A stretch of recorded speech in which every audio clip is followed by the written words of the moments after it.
Pak Menko Polhukam, kita tahu beliau dulu Panglima. Saya kira untuk mengatasi hal yang berkaitan dengan politik, hukum dan keamanan sangat siap. Dan saya tadi sudah pesan beberapa hal yang berkaitan dengan keamanan dan ketertiban, dan juga yang berkaitan dengan dukungan terhadap investasi yang akan masuk ke Indonesia. Saya rasa itu.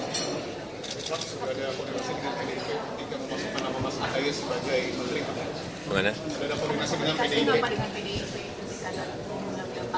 Jadi pertama, ini urusan yang berkaitan dengan Menteri ATR BPN, Mas Agus Harimurti Yudhoyono.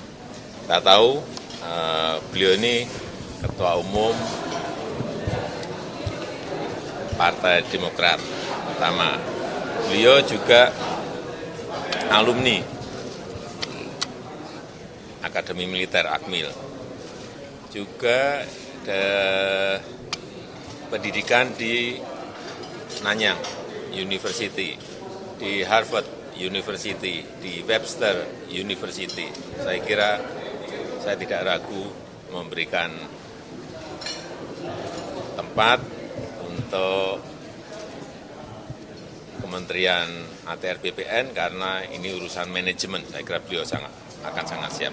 Ya, saya rasa itu. Targetnya Pak Ahy kan sertifikat tanah Bapak minta tahun ini harus selesai. Sertifikat tanah kan Bapak minta. Saya tadi sampaikan 3 hal ke Pak Menteri BPN. Yang pertama yang berkaitan dengan sertifikat elektronik harus didorong agar lebih masif. Yang kedua, target untuk HGU carbon trading yang berkaitan dengan PP itu segera selesaikan karena banyak yang ingin masuk. Yang ketiga, yang berkaitan dengan target 120 juta PTSL. 120 juta bidang untuk masuk ke PTSL harus bisa kita selesaikan. Saya rasa itu. Pak, ada reshuffle lagi nggak Pak? Ada reshuffle lagi nggak Pak? Ada reshuffle lagi nggak masa jabatan? Ya, namanya kalau kebutuhan memang mengharuskan ya kenapa tidak. Ya, terima kasih. Pak, terkait dengan pertemuan dengan Ketua Parpol lagi kapan Pak? Terkait dengan pertemuan dengan Ketua Parpol lain Pak? Ketua Parpol? Iya, kan ada yang lain Pak, kata Bapak semuanya, kira-kira kapan Pak? Semua yang kira-kira memang harus ketemu ya bisa saja ketemu. Kalau memang nggak perlu ketemu, kenapa harus ketemu? Pak Presiden, Ini dalam proses diatur semuanya.